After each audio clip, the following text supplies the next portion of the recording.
नमस्कार दोस्तों, स्वागत है आपका ज्ञान भक्ति चैनल में। भगवान गणेश की गणेश चतुर्थी के दिन से जगह पर झांकियां लगाई जाती हैं। घर घर में भगवान गणेश जी की पूजा की जाती है। फूल दूवा इत्यादि से आप सभी भगवान गणेश का पूजन करते हैं। गणेश जी का जन्मदिन 10 दिन के लिए मनाया जाता है। लेकिन दोस्तों, क्या आप जानते हैं कि गणेश जी को दूर्वा क्यों चढ़ाई जाती है? और साथ ही साथ हम आपको बताएंगे कि गणेश जी को तुलसी का भोग क्यों नहीं लगाया जाता।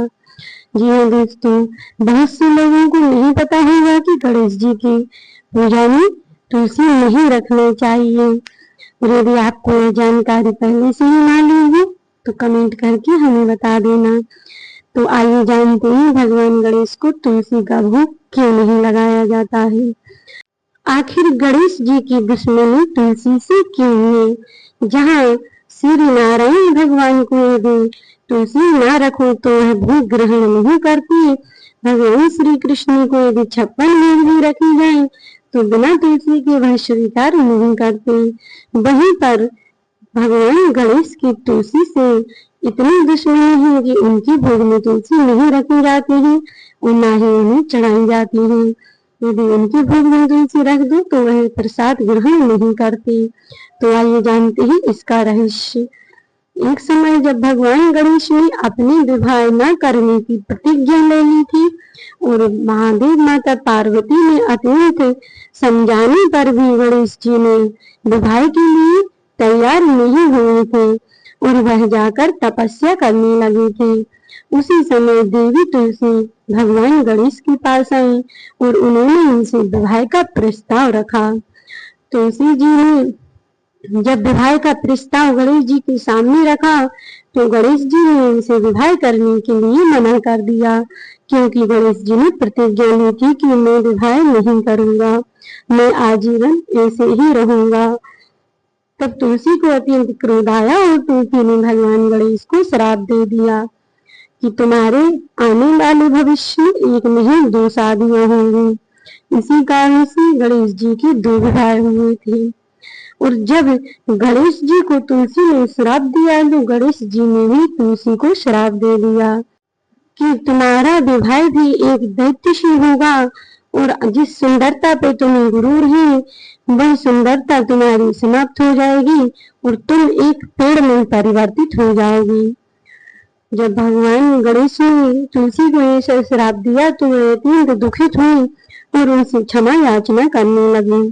तुलसी जी कहने लगे, प्रभु मुझे माफ कर दो, मैंने क्रोध में आकर तुम्हारे लिए श्राप दे दिया था, लेकिन मैं तुमसे माफी मांगती हूँ, मुझे माफ कर दो। जब तुलसी ने भगवान गणेश से क्षमा याचना की तब गणेश जी बोले कि मैं तुम्हारा श्राप तो वापस नहीं ले सकता, लेकिन कुछ कम कर सकता हूँ कि तुम जब पेड़ में परिवर्तित हो जाओगे तो श्री हरि की प्रियतमा बन जाओगे और भगवान विष्णु को अत्यंत प्रिय हो जाओगे। इस प्रकार गणेश जी ने तुलसी को श्राप थोड़ा कम कर दिया और उन्होंने कहा कि लेकिन तुम मेरे भोग में कभी भी नहीं रहोगे, मैं तुम्हारा तुलसी वाला भोग कभी स्वीकार नहीं करूंगा। इसीलिए गणेश जी के भोग में कभी भी तुलसी नहीं डाली जाती है, क्योंकि वह भगवान गणेश जी वह भोग स्वीकार नहीं करते हैं। आइए जानते हैं अब गणेश जी को दूर्वा क्यों समर्पित की जाती है। प्राचीन समय में जब एक राक्षस था जिसका नाम था अनलासुर, वह राक्षस इतना अत्यंत शक्तिशाली था कि तीनों लोकों में उसने अपना शासन कर रखा था। इंद्र आदि सभी देवता उससे भयभीत रहते थे। उसको सारे देवताओं में मिलकर भी नहीं जीत पाया था। उससे सभी भयभीत रहते थे, उसका सामना करने की किसी में साहस नहीं था। जब देवता उस राक्षस से भयभीत हो गए तब भगवान गणेश की शरण में पहुंचे और भगवान गणेश से बोले कि हे गणेश जी, तुम देवताओं में सर्वप्रथम पूज्य हो, इसीलिए तुम हमारी सहायता करो। भगवान गणेश जी ने सोचा कि इन देवताओं की कैसे सहायता करूं। अनन्य विनय करने पर गणेश जी ने देवताओं से सहायता करने का वचन दे दिया और देवताओं के कहने पर गणेश जी ने उस राक्षस को ऐसे ही उठाकर निगल लिया। तब गणेश जी के पेट में जो राक्षस चला गया, उसके तेज से उन्हें अत्यंत पीड़ा होने लगी, अत्यंत जलन होने लगी। यह देखकर देवताओं ने, सारे देवता अत्यंत भयभीत होकर कश्यप मुनि के पास पहुंचे।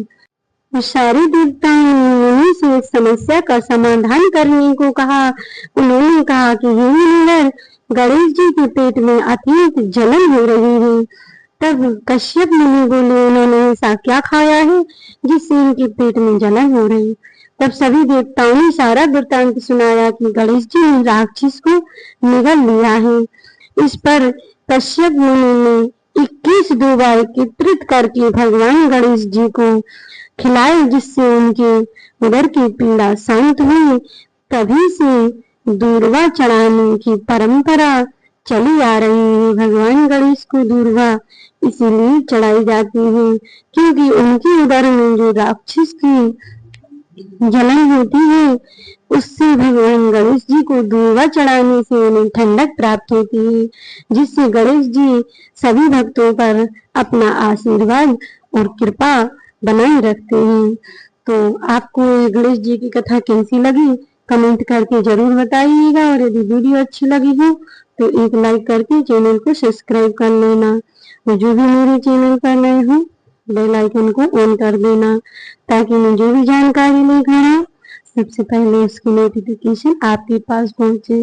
और कमेंट बॉक्स में गणपति बप्पा मोरिया तो जरूर लिख देना, जिससे भगवान गणेश की कृपा आप सबको भी मिलती रहे। और भगवान गणेश जी को 21 दुर्वा जरूर चढ़ाइएगा। तो मिलते हैं नेक्स्ट वीडियो में, तब तक के लिए जय गणराजा, जय श्री कृष्णा, राधे राधे, जय श्री महाकाल।